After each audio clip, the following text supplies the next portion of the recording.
What's up, everyone? We are here at Breck Brew, here at the farmhouse, and we're getting ready for the Denver Sports Podcast, talking about, is this the greatest era in Denver sports history? We've got a lot of positive things going on right now in the sports world here, and we're going to celebrate a little bit live from Breck Brew in just a moment.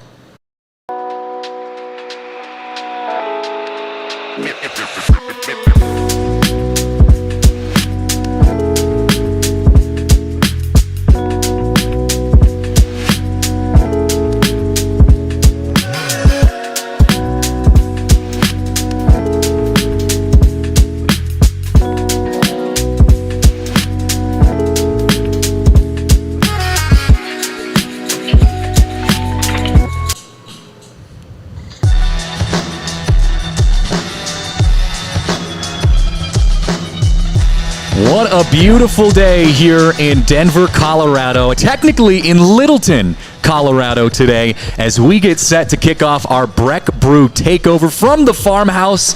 I'm Christian Saez, joined by Fox 31 meteorologist and Denver sports fan, sports aficionado. You're switching over into the sports side. Greg Perez with me. How's it going, man? Happy to be here. I know. Super happy to be here. Excited to taste a couple of our favorite brews from here as well. I know that's a segment that we're doing. Yeah. But also just pumped to talk about sports. I mean, this has been an excellent year so far. And possibly the past couple of years have been, one could say, excellent for Denver sports in general. I feel like this is kind of starting to become this conversation that we've had a lot on this talk show, on this podcast, with a lot of different guests. Is this the greatest era in Denver sports or Colorado sports history? That's what we want to talk about today. And like you said, we're going to be tasting some beers. We're going to be celebrating. We've got a whole lineup of shows as well. The Avs are going to be taking over here about 15 minutes after this show is done. It is a great day here in the Colorado area. And so let's dive right into it. Is this the greatest era in Denver sports history? One could make that argument, and I want to know what you guys think as well in the Toyota chat. Drop us a comment. But, you know, with Travis Hunter winning the Heisman Trophy, you've got the NBA MVP, Nikola Jokic. You've got the NHL MVP in McKinnon, and also some other great pieces of those teams as well.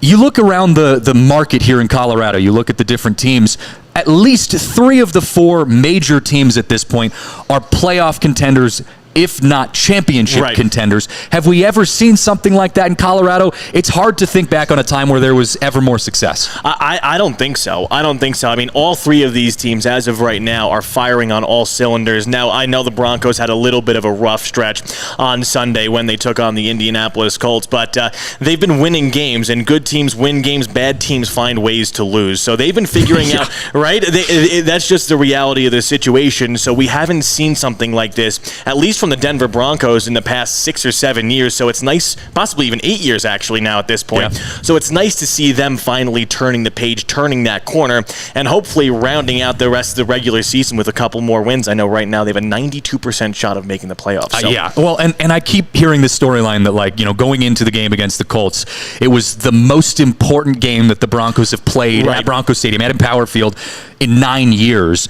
And we're going to talk a little bit more about, you know, how every game feels like it's the most important game from this point on.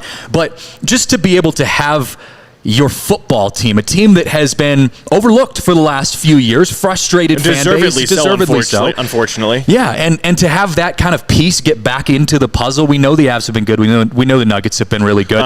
But to have the Broncos get back on that train, to join the club. I mean, all we're waiting for now is the Colorado Rockies to figure things out, and we're feeling better. But, you know, I'll take 3 out of 4. That 3 out of 4 teams. I mean, you don't really see this all that often, especially in a bigger market like this. I mean, look, I'm from New York City, and we are miserable. Our teams are miserable. Shout out the New Jersey Devils, though. They're pretty good. But aside from that, just miserable. So it's nice to see, and obviously living in Denver, it's such a great sports city, especially considering we've had teams that have been able to win over the past couple of years. In 22, you've had the Avs. 23, you had Nikola Jokic in that magical run in Denver basketball. So maybe, just maybe, we could get a magical run or another magical run from the Broncos as well. And as of right now, this season has been spectacular. I don't think you can put it any other way, right? Yeah, well, and we've been going back and forth on, like, is this the greatest era in Denver sports? And you could make that definite argument that it is because of the success that each team is having.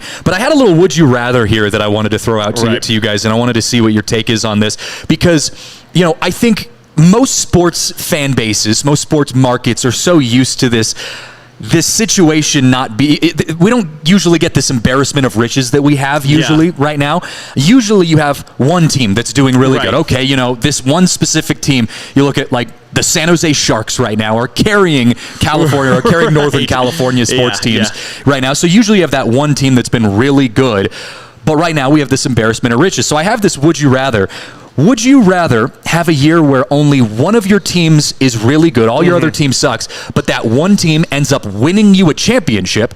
Or would you rather all of your teams are good, but none of them win a championship? They all make it to the playoffs, but they all fizzle out in the playoffs. They don't win the championship. No, I'd rather have one good team that wins the whole thing. Okay, so you're going great championship. Team, a championship, I want that ring because, if you're not first, you're last. That's the way it works. I mean, I'd rather want that championship, want that ring, because then that title's coming home. You have the parade. You have all the accolades that come along with it. Whereas you have a couple of very good teams that make it to the playoffs, but maybe they disappoint a little bit, not get as far as you'd like. Yeah, but I mean, it's still like that excitement of having teams that are all really good. I mean, you could make the argument that, again, 3 out of the 4 major teams here in Colorado are going to make the playoffs. Right. It's no guarantee that they're going to win the championship, but if we come away with a year in which the Avs, the Nuggets, and the Broncos all make it to the playoffs, but none of them win the championship, are we still looking back and saying this was a good year of Denver sports? Well, I don't think that you can say it's been a bad year or will be a bad year, especially considering how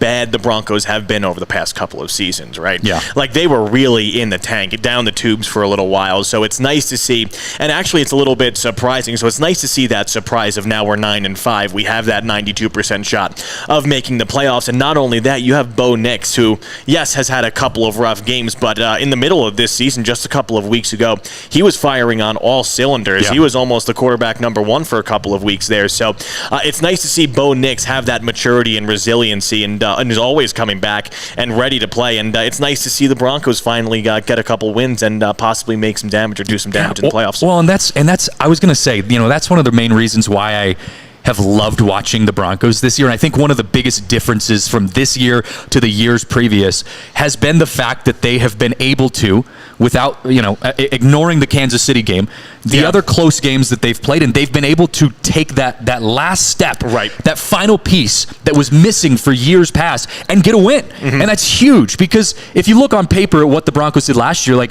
it wasn't all terrible. I think we felt like it was horrible because of all of the issues surrounding the team at that point. But on paper, like, they were in a lot of games. They were ugly games, but they were in a lot of those games. But the trend kept being, it's like they can't win. They couldn't get over the hump. Piece. They couldn't get over the hump for the life of them, right? And that's why they brought in Sean Payton, gave him that big contract, traded for him, and got him from New Orleans. That's why they brought him in, to be able to reset, kind of push the reset button. And they were able to do so, not necessarily with Russ last year, as you said. There were a lot of problems last year, off the field issues as well. A lot of distractions with the team. So it's nice to see that the Broncos are finally fully focused, and it's also nice to see them get some of those dirtier wins that they didn't get those last couple of years, and get those wins that really have made a difference, aside, of course, from the Kansas City game. Well, and, look, I know Zach Stevens, who covers the Broncos for us, he made the argument yesterday that, hey, Bo Nix wasn't all that bad. And I know everyone else on the show freaked out when he said that. I'm going to go in line with what, Hank and Todd Davis had said, by saying, I think that was not Bo Nix's best game. I think if if you're looking at some of the comparisons between how he played in weeks prior, that wasn't his best game. I mean, his numbers speak for itself. Right. But you have enough pieces now for the Broncos, and you have the confidence as a team to overcome a key player on your team having an off day. Guys are going to have off days. Bo Nix is a rookie. He's going to have bad days where you're like, you know what? Today just wasn't Bo Nix's day. But Marvin Mims, you just have so many different pieces. Patrick Surtain, who went down with an injury at the end of the game. Like, guys that can make plays. Nick Bonito with that huge interception. Shout out the offensive coordinator of the Indianapolis Colts for that play call, though, right? I love that. We were celebrating here in Denver. That was incredible. It was. But it just shows you that the depth is there for the Broncos in a team that you came into this year. And I remember listening to some of the other, Broncos coverage, Broncos reporters going into this year, and a lot of them were saying, look, I just don't feel like the Broncos have the pieces. They don't have the talent going into this season. I think it's hard to make that same argument now, seeing what the Broncos have done. Yes, are they the Kansas City Chiefs? Probably not. Probably not, talent-wise. But can they beat the Kansas City Chiefs? Absolutely. Well, they showed that they can come within at least a point in a game where they really should have won, right? Yeah. In a game where they really should have won. You probably went over these stats already. On Sunday, 130 passing yards, 3 touchdowns, 3 interceptions for Bo Nix, 8 rushes for 23 yards. Yeah, that's nothing record-breaking. That's nothing groundbreaking. But I think this is a version, as you said, of the Broncos that we haven't seen in quite some time. There's a maturity to Bo Nix that is extremely refreshing, even as a rookie. And something that we haven't seen really many quarterbacks exude since the Peyton Mannings. Yeah. I mean, you're comparing the maturity level of someone who threw a couple of really tough interceptions, like not pretty interceptions whatsoever on Sunday, but came back, had a very nice second half performance. And Bo Nix played his worst game since that rainy October day, probably in the Meadowlands, back against the Jets, where he compiled a whopping -7 yards from scrimmage in the first half. Yeah. So it's nice to see that resiliency, that toughness, that maturity, and that's contagious around a locker room. They see someone like Bo Nix, who maybe is having a bad game, but it doesn't necessarily matter because they know that he's going to get right back to work in the second half and put up a couple touchdowns. Well, and one of the underrated values, I think, of this current Broncos team is, for the most part, for an NFL football team that's only 3 weeks away from the playoffs, they're pretty healthy. Right. I mean, I know you had Singleton go down. I know, Surtain was banged up, at the end of the game, and there was some questions around what his ability is going to look like, what his health is going to look like on Thursday. But this is a Broncos team that is relatively healthy, all things considered. I mean, look at the Lions. Look at look at the 49ers. Look at some of the other teams. They're decimated with injuries. That are decimated with injuries right now. So I think the Broncos being an added piece to this Nugget avalanche, success. Now that we get the Nuggets being really good with Jokic and company, the Avs being really good with McKinnon, McCarr and company, and now the Broncos being really good in that. I can't say that we're in a lot of pain here as Denver sports fans. No, I mean, we do have a very tough game, though, coming up on Thursday against the Rams. And, going back to the week before the bye, so Bo Nix threw around 2 interceptions. He threw two interceptions against Cleveland 1 week before the bye and turned the ball 5 times, over, I should say, 5 times in the last couple of games. So we're really looking for Bo Nix to potentially get back on track, right, to maybe a 0 interception or maybe even a 1 interception type game, something that we're a little bit more accustomed to. So that's going to be a very, very tough game for us on Thursday night in LA in the Dome. So that's something to keep in mind for us there too. Yeah, I know. I was going to say, you don't have to worry too much about a weather report for that game it's out in LA. It's an indoors day, yeah. I actually didn't look at the weather whatsoever for that. There's no reason for that. But if you're going to the game, it should be one of the best that we've seen. I mean, 2 AFC West teams that need a win. Really need a win. And remember, it's a short turnaround in LA against a team that beat the brakes off of the Broncos in the first half of that game only a couple weeks ago. So. It's going to be a lot of fun. We're enjoying ourselves here on this show as well. We're going to be tasting some beers. I think we already got some beer tasters showing up. I see them eyeing us from the table down the road. So we're going to be doing that. We're here live at Breck Brew at the Farmhouse. It's a good day here in Denver sports. We've got some Nuggets, got some Avs. Nuggets had an incredible game yesterday. We're going to talk about them in a little bit as we continue on. We're still celebrating just what it means to be a Broncos fan right now because why not? I mean, given the expectations that came into this year, why not? And I want to talk a little bit after we come back from this first break. I want to talk a little bit about, the comparisons that we make to some of the other teams in the NFL. We already talked about some of the injuries that are going on across the NFL, but I want to make a point about the culture that the Broncos have cultivated here in Denver this year that I think has shocked a lot of people. And we'll get to that here in just a moment after the break. But before we do, got to give a shout out to our friends over at Empire Today. If you are looking to get your floors replaced, whether it's in your home, your business, wherever you are, Empire Today has you covered. They are truly the premier leader in getting your floors taken care of. They are great customer service. Their quality, speed, and just incredible customer service all around the board. I know my wife and I were getting ready to move into a new house here in the next couple of years or year if all things go well. And, floors is one of the first things that we want to get changed. We've got a couple dogs too. Greg's met some of my dogs. You know, they're a little insane. Tiff was actually watching our dogs. Our producer Tiff was watching our dogs when we were gone. They're great dogs, but man, they tear up floors. So we want to make sure that we get the best possible floors in place that can not only handle our needs, but also the needs of our dogs, our living space, whatever it is. And Empire today has been the best. They have been incredible to work with. They've also got this really great thing called the virtual floor designer. Marissa loves this, when she's trying to pick out which floor, the style that she wants.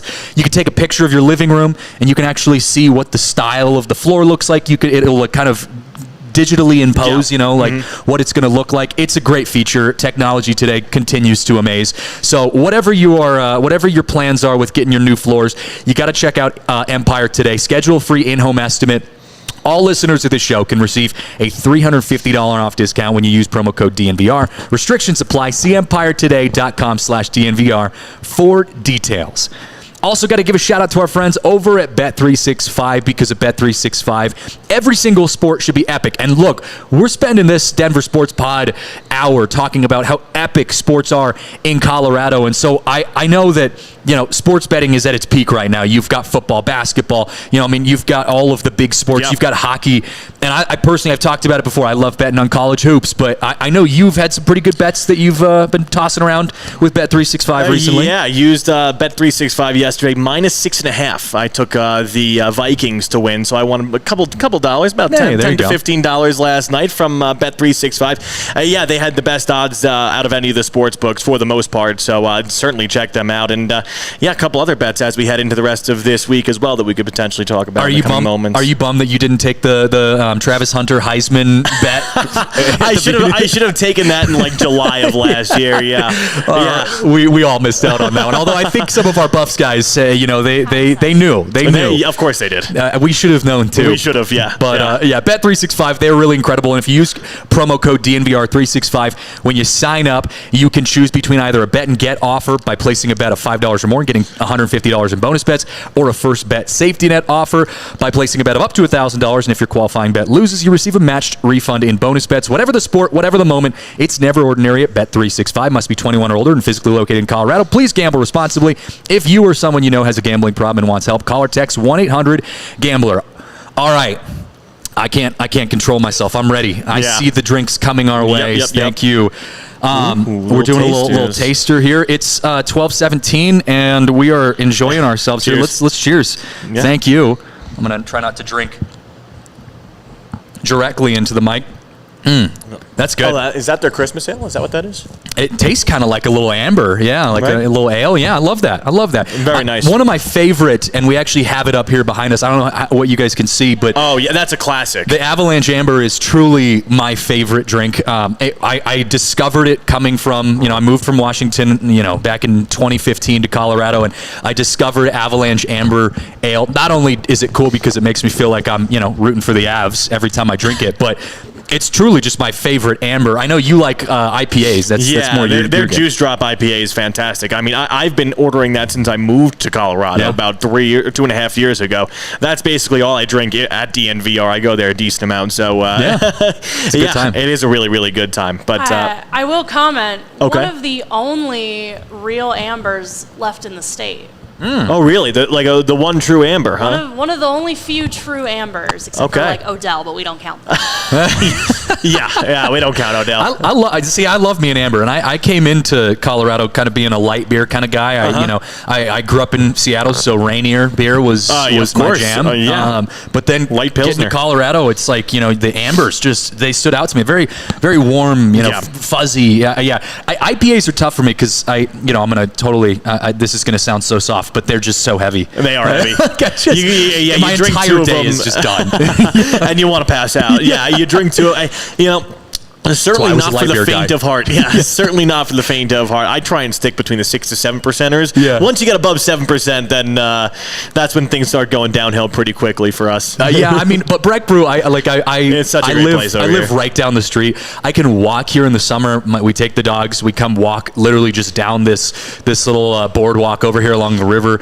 Get to enjoy some beautiful weather out here in the summer. They've got the courtyard. They just installed some turf too. We were talking to Jody, who's the event marketing manager, who also was the one who hooked us up with these incredible beers, and she was saying, they've redone all of that outside area. Mm-hmm. They've got the live pavilion for some music. Oh, it's so great. They've got that little bike trail that like kids can go and bike on. And Like, it's really so picturesque too, right? We're Yeah. right near the mountains. You can see the mountains in the background. So it's just a great place, and the food here is excellent on top I of know. that. I keep telling Marissa, I'm like, okay, we're getting ready to move, and I want to move closer into Denver because I gonna feel like miss we're this far place, out huh? here. Yeah, I'm like, that's the one. That's the main reason why I feel like I'll miss it. If I leave Littleton, I'm like, it's so nice just walking out, going down to the brew house, to the farmhouse, and just enjoying some summer vibes. But even if you're not, even if it's the middle of winter, the farmhouse is still cooking. They're still getting you good food and drinks. I know we're going to be continuing our coverage here from the Breck Brew Takeover all day long. We've got Avs, we've got Buffs. Who's rounding out our shows today? Avs, Buffs, and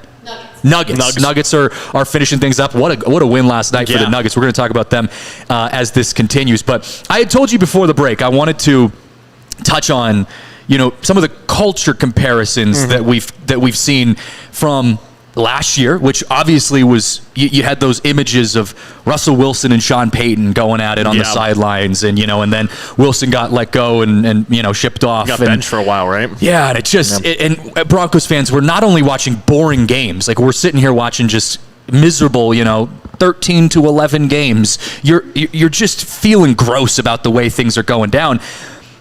If you look around at some of the teams that are currently playing right now across the NFL, Bengals, 49ers, Jets, it's a mess for some teams. And I just want to take a moment and acknowledge how great it is to not have to be like that as a Broncos fan right now. To look out on the field and be like, Sean Payton and Bo Nix are cool. Like they're chilling with each other. It's great. And this was following a season where in the offseason we're looking at this $80 million in dead cap space because of the Russ contract and other contracts that they were signing and still have to pay off. And this season, yes, Bo Nix, we got him at number 12 overall, but it certainly was looking bleak just from the cap perspective, right? Yeah. Not even the outside stuff that was going on and the outside distractions. Just from a cap perspective, how are you going to win games when you are $80 million in the hole? How are you going to be able to afford the pieces to do it? And not only have they been able to do it, but they've been exceeding expectations. 9-5 so far this year. They're almost taking on what a Harbaugh team would take on, right? They're taking the image of a Harbaugh team, one of those tough, hard, smart teams that goes in every single week, and it's not going to be a pushover. You see that with the Baltimore Ravens. You saw that with Jim Harbaugh in Michigan, and you saw it with the 49ers when he was the coach out there, and now finally with the Chargers, you see his team really performing. But that's really what this is comparing to, or even you can compare it to old Sean Payton teams as well. Yeah. It's just the grittiness that this team has shown is leaps and bounds what we expected from this year, but also what we've grown accustomed to. And I just remember talking to Spencer Smith, Big Drive Spence, who does our golf show, and and just being like, I haven't been a Broncos fan for that long. Broncos are my adopted team since I moved here in 2015, so about 10 years. And I already felt these last few years, like I started to feel that feeling of that a lot of Broncos fans have spent their whole life feeling, aside from that 2015 season, the Peyton Manning era, where it just feels like everything is not going in our favor. It's the opposite of that. Things are just not working out.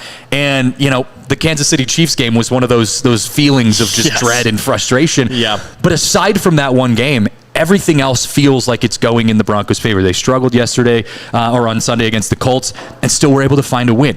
That's the type of thing that I think has shifted things for us. And again, it goes back to this idea that every single NFL game right now feels like the biggest game in Broncos history. And that is just such a nice thing to be saying. Like, we're playing meaningful football right now. That's what you want, right? I mean, every single team wants to be playing meaningful football games at the end of November and heading into December. And as a Broncos sports fan, this has been my adopted team for about 2.5 years now, ever since I moved to Denver. And this is a team that is desperately needed a season like this.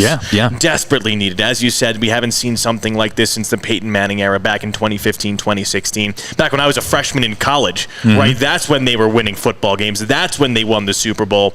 And that's when their defensive performance of, I think, potentially the 2000s really stood out against that game in Carolina, where it was really the defense that won that game. But we'll get back to what we were saying. This is something that Broncos fans have been craving for a very long time. You went through quarterback after quarterback after quarterback. I mean, Brock Osweiler was in there for a second. Drew Lock. High school football coach Teddy Bridgewater.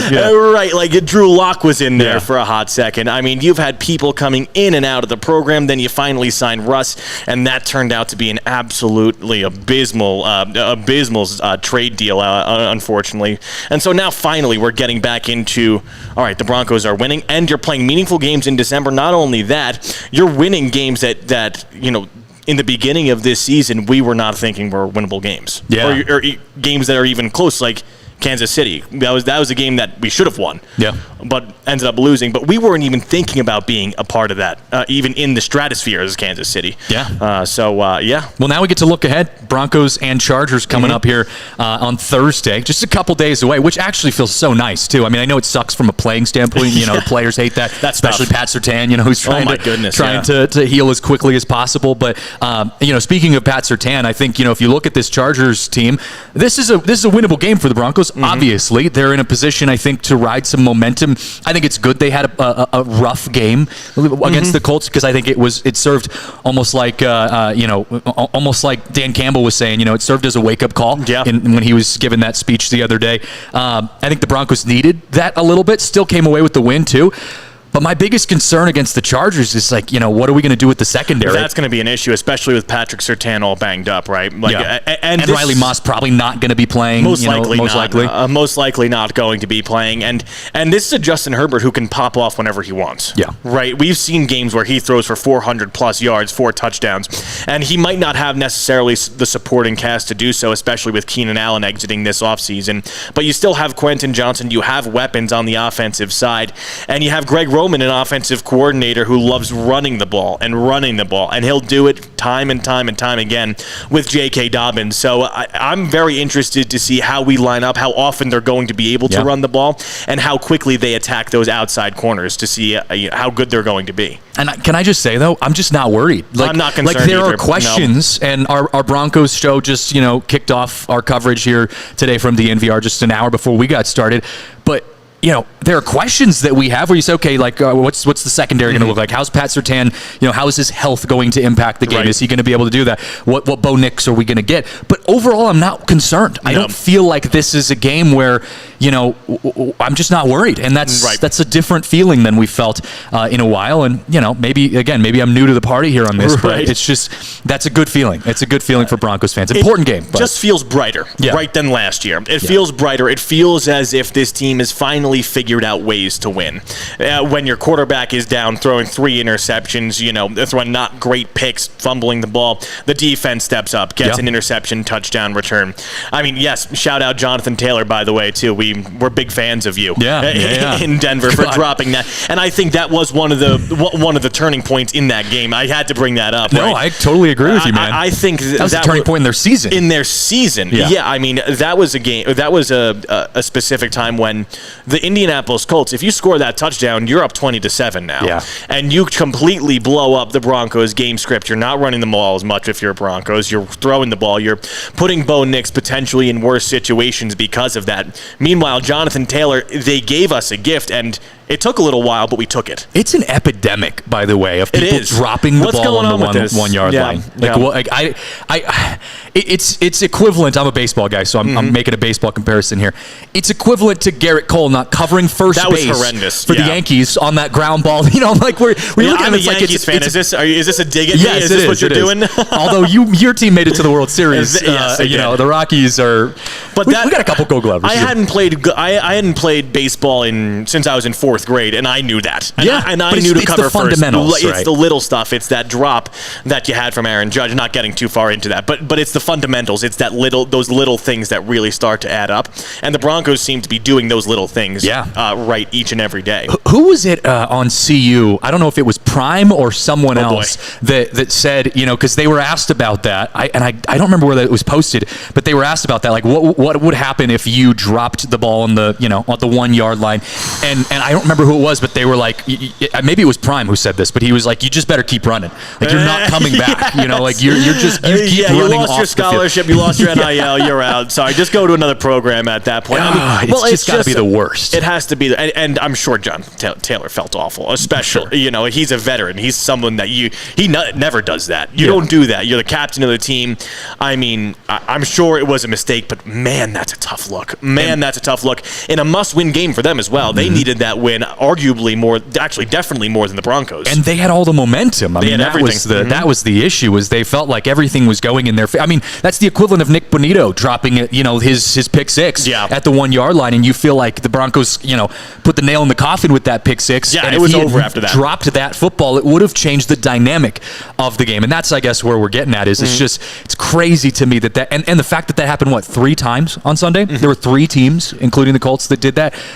Unreal. Hold on to the football, people. You get paid a lot of money to do it. All the coaches, all the high school coaches at home are watching that, pulling their hair out, throwing their remote at the screen. What are we doing here? So, it's good learning experience for all those kids out there that want to get into the NFL one day. Don't drop the football at the 1 yard line. You're right there. Just finish the job. Unless you're playing the Broncos, then you can do that as many times as you want. And we'd love you for it. And we will absolutely love you for it. I want to talk a little Heisman when we come back. I want to talk a little CU because, we've talked a lot about the Broncos, and I think they were that missing piece to our Denver sports success that we've been celebrating here. But the Heisman and CU is another huge piece to the success that we've had in Colorado sports, and we're going to talk about that when we come back. But before we do, I want to share about some of our events that we have coming up here because, we're going to talk about Nuggets as this show goes on, and we've got a huge Nuggets takeover. The Nuggets are doing a takeover, DNVR Nuggets, taking over a suite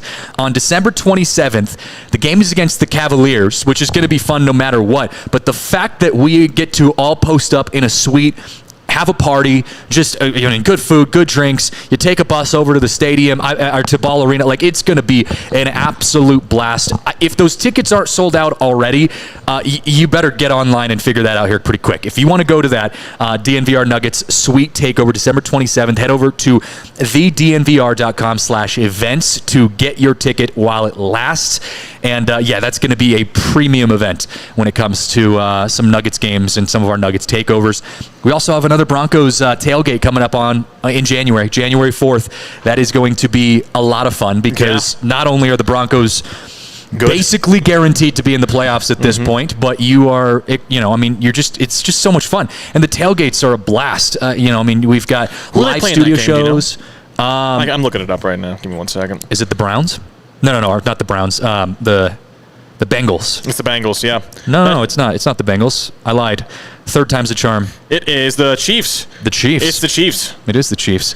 That'll be good. I mean, it says it says January 5th on that one, but either way, the tailgates are just incredible. I mean, we've got live shows going on. I know we've got Breck Brew. We've got drinks, all the good stuff over there. So be sure to check that out, January 4th, and you can find out more information on thednvr.com/events. Also, got to give a shout out to our friends over at Toyota. I am a huge Toyota guy. I've had had Toyotas my entire life, which I guess my driving life hasn't been that long. I started driving in like 2014 or something like that, 10 years ago. But for all of a decade you've been for doing all the decade that I've been driving. But I have had Toyotas that entire time. I had a Toyota Camry to start things off. I now have a Toyota Highlander. My entire family. My mom has a Toyota Tacoma. Like it's our family car. The next car I get is going to be a Toyota, and there's a reason for that. I don't just do it because we have some connection to Toyota, and that's the only place we get cars. Like Toyota, they're incredible as a vehicle, as a vehicle company. They last forever. I mean, I'm still driving my 2007 Toyota Highlander. I've got 250,000 miles on that thing, and it is a beast. It is still getting me to and from all my fishing spots, to and from all the places I like to go hiking, wherever I need to go. It is the best. And I'm not the only one who's going to tell you that, too. Anyone else who's owned a Toyota their entire life will tell you that Toyotas last forever. They're incredibly reliable, and they're great cars. So Toyota is truly the best if you're in the market for a new vehicle, especially as winter's around the corner. It doesn't feel like it too much right now, but snow's coming up. Mm-hmm. It's gonna get here eventually, and you got to have a car that can handle that. Toyota Tacomas, RAV4s, the Tundras, 4Runners, all of those cars and more can handle whatever roads the Colorado weather throws at you. So be sure to jump on board. Don't miss out. Visit your Front Range Toyota stores at a location near you. AutoNation Toyota, Arapahoe and Centennial, Corwin Toyota in Boulder, Groove Toyota in Littleton, Mountain States Toyota in Denver, Stevenson's Toyota East in Aurora, and Stevenson's Toyota West in Lakewood. The official vehicle of DNVR is Toyota. All right, back here on the Denver Sports Podcast, Christian Saez, Fox 31 meteorologist Greg Perez.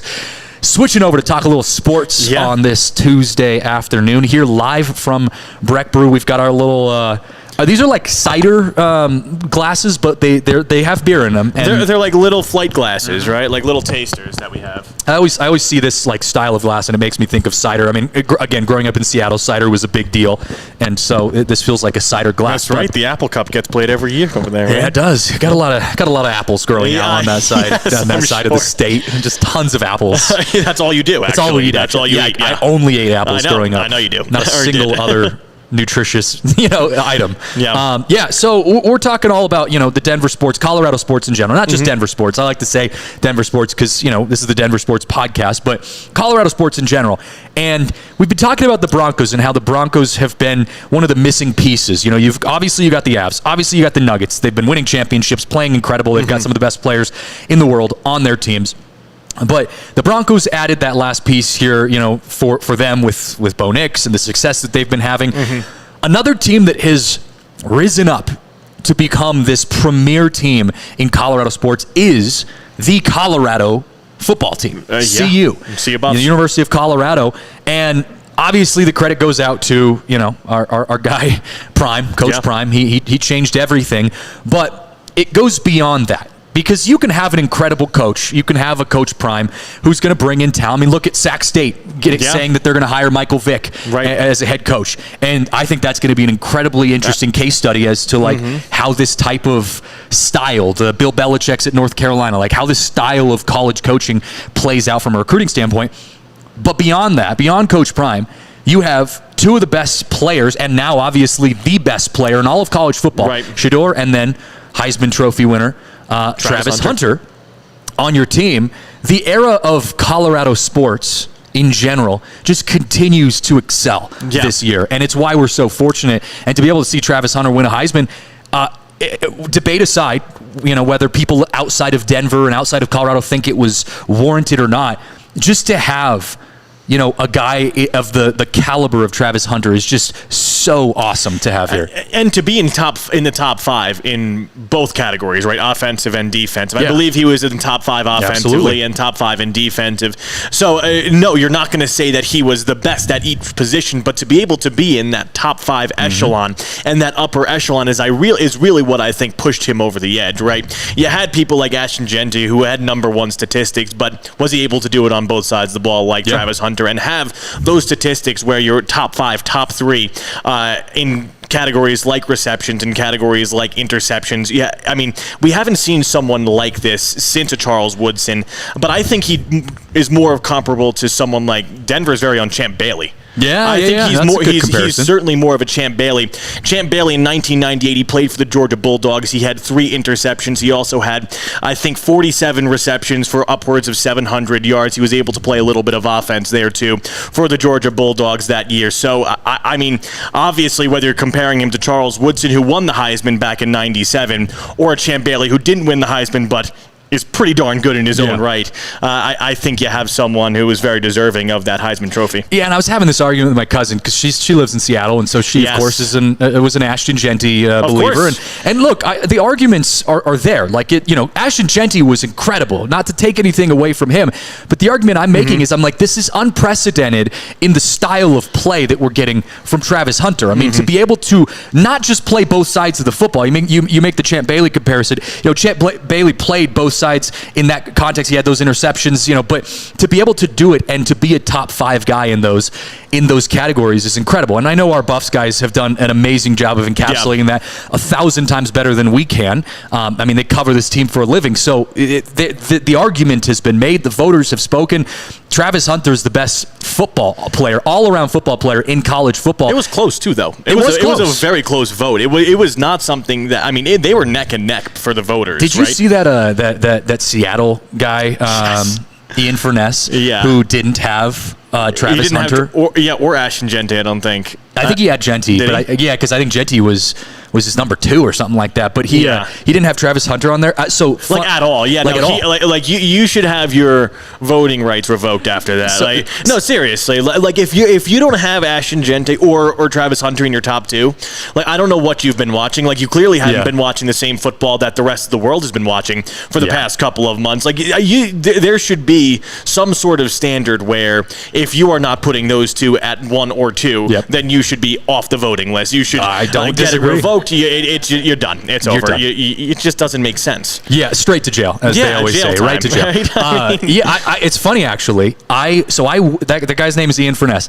I went to high school with his daughter, Brianni Furness. Okay. And we were in high school together, and during like a career day, he came in and spoke to us and talked a lot, and talked about his career and his working in the industry and stuff. So I got to talk to him a little bit, and I mean, he's a good guy. I agree with you. I'm like, where are you getting this information from? He's a hockey guy, first and foremost. But still, Jeanty he was the FBS rushing leader with almost 2,300 regular season yards. After contact, he had 1,600 plus yards. Yeah, no, he's great. And that is the number 3 total rusher had less yards without contact than Ashton Jeanty. So if you don't have those top 2 guys, bottom line, it's like, what are you doing? What are you doing? What are you watching? What's going on? There's always that one guy, though. There always has to be. I mean, we talk about Hall of Fame voting. We talk about MVP voting. When when the MVP votes come out, there's always that one. Usually, it's like a Philadelphia beat writer or something that doesn't even have Jokic on his board, and you're just like, what are we doing here? I mean, I think we have to start putting biases aside, and some of these people just need to get their voting rights revoked. It's just it's getting to a point where you're literally just making yourself look foolish to prove a point. I give Furness credit.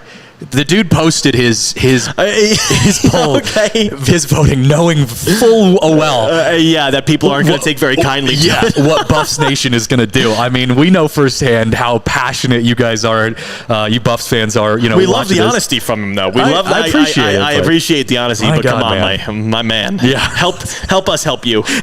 help yourself out a little bit there. It's tough, but I just am again go back to this idea that.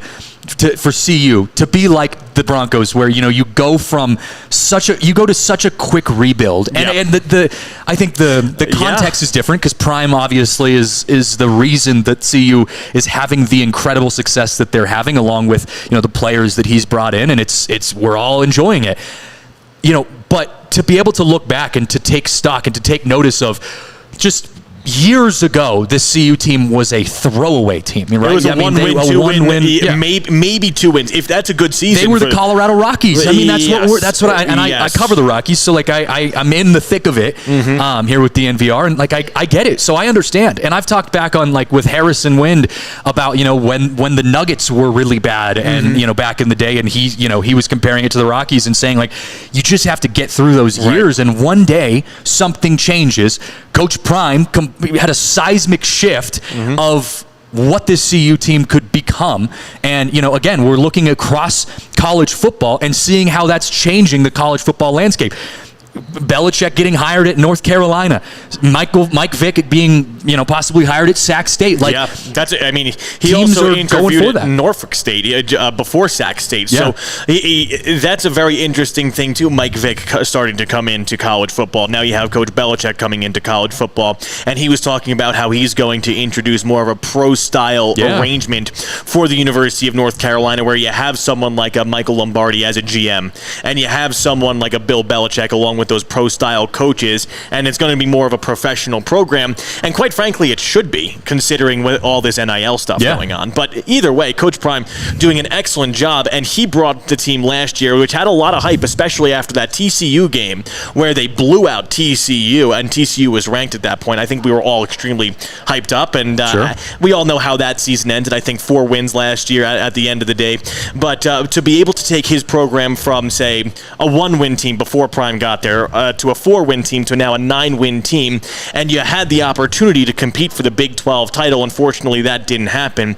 But to be able to go 9-3 in year 2 is something super special, and I think that we are going to be taken very care of by Coach Prime in the very near future, and I think that a lot more wins are in store for us here. Well, and if we're talking about the overall greatness of Colorado sports right now, you can't forget DU is, they're the best college hockey team, at least over the last decade. And and you come from a great college hockey, region of the country. My sister, I have 2 sisters that went to Boston College. My dad went to Boston College. We're very used to great hockey up there. And of course, the Eagles got taken down by the Pios last year in what had to have been one of the best goalie performances that I've ever seen.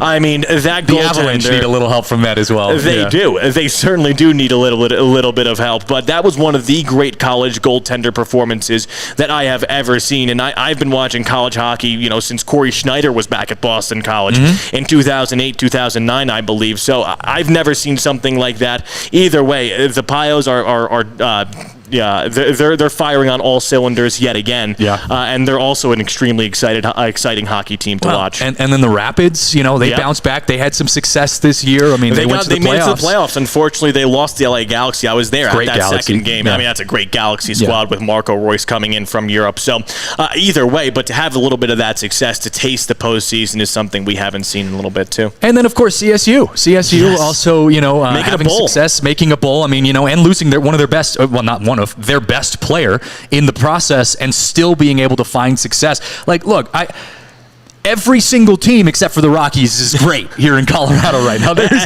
every single team except my beloved Colorado Rockies. When was the last time they made the playoffs, the Rockies? 2017, 2018. Okay. Yeah. The one that was like the wild card thing. It's been a minute for the Rockies, and You know how badly though I want to go to a baseball game and at Rocky Stadium in October. You know how sweet that would be. Oh, I mean, late September, early October, when you have those wild card games or whatever games they're going to be playing. Coors Field, I bet, would be popping off. I'll say it. Going off. I've gone on record, and again, I'm biased because I cover the Rockies. Baseball is my sport, but I'll go on record saying that if the Rockies were in the playoffs, and in a miracle world, if they were in the run for the World Series, I think it would compete with the Broncos in that moment in the city of Denver. I would say so. Everyone would be watching the Rockies. Everyone and their mother would be watching the Rockies. City, yes, it really, really is. But unfortunately, that's not the reality of the world we live in. No. So, next year we're hoping for a non-100 loss season. That's a step in the right direction. A couple Gold Glovers, but besides that, there's not much to hang your hat on. But unfortunately, I do want to talk about the remaining two teams that we haven't talked about today, the Nuggets and the Avs. When we come back from break, talk a little about that incredible game last night for the Nuggets, and then we've got the Avs show coming up right after this as well. So we're going to pause for a quick moment, and we'll come back right here. All right, back here on the Denver Sports Podcast, wrapping up here live from Breck Brew. Christian Saez, Greg Perez, talking about, is this the greatest era in Colorado sports history? Have we ever seen the unprecedented success that we have seen over the last course of this year? You've got the Avs with such an incredible roster and lineup of guys. You know, still a little work to do on the goalie side, but we're going to have the Avs guys talking about that in just a few minutes. You've got the Nuggets, another championship contender team. The Broncos, CU, CSU, DU, the Rapids. Like, it is just an incredible time to be a Colorado sports fan. So I wanted to talk a little bit about the Nuggets, because we haven't talked much about the Nuggets and all of that stuff that's going on.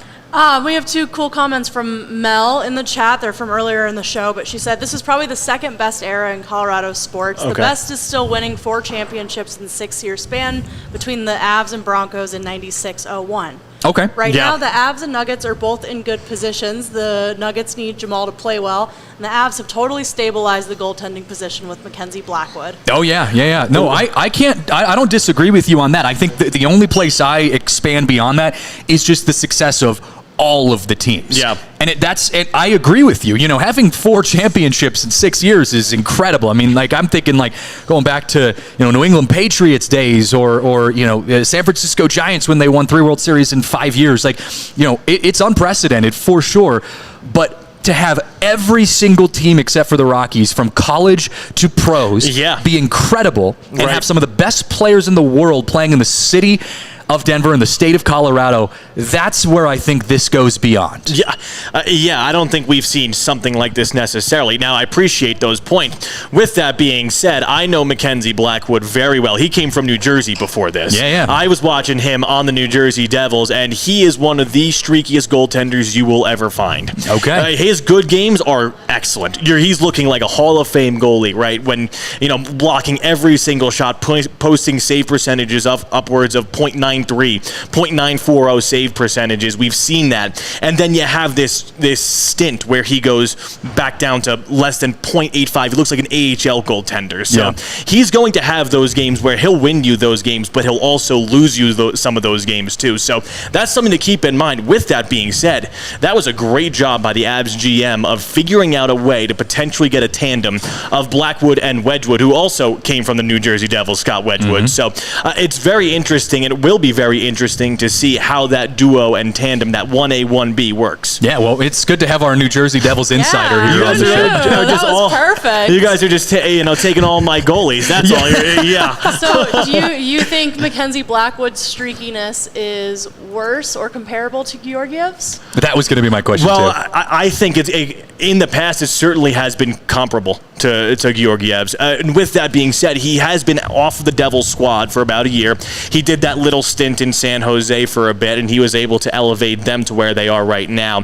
So hopefully he can get a little bit more consistency, because, as I said earlier, this is my second favorite sports city. I want the Avs to do as well as all of my teams back home. So hopefully we can see some more consistency, and Wedgwood will be able to be that stopgap to say, maybe Blackwood is going into a little bit of he's going into a little bit of a worse time or worse period of his play, where you have a backup like Wedgwood who can get in there and get you a couple wins. Well, look, and I mean, we've said it before. I mean, I know the Avs guys have said it. You just need someone who's serviceable, right? You need someone who just who you're not super worried about in the net. You have the pieces on the ice that are going to get you the goals, the shots on goal, all of those metrics enough to get you a win on most games. It's a matter of having serviceable guys in between the pipes to help you out. And so I think sometimes a change in pace helps a guy, There's no doubt. It could be better for him here. And real quick, shout out Jared Bednar after a tough first couple of games, right? We were 0-4, 0-5 for the first couple of games, and we were able to pull it around. Now, what are we, 18-13, something along those lines? So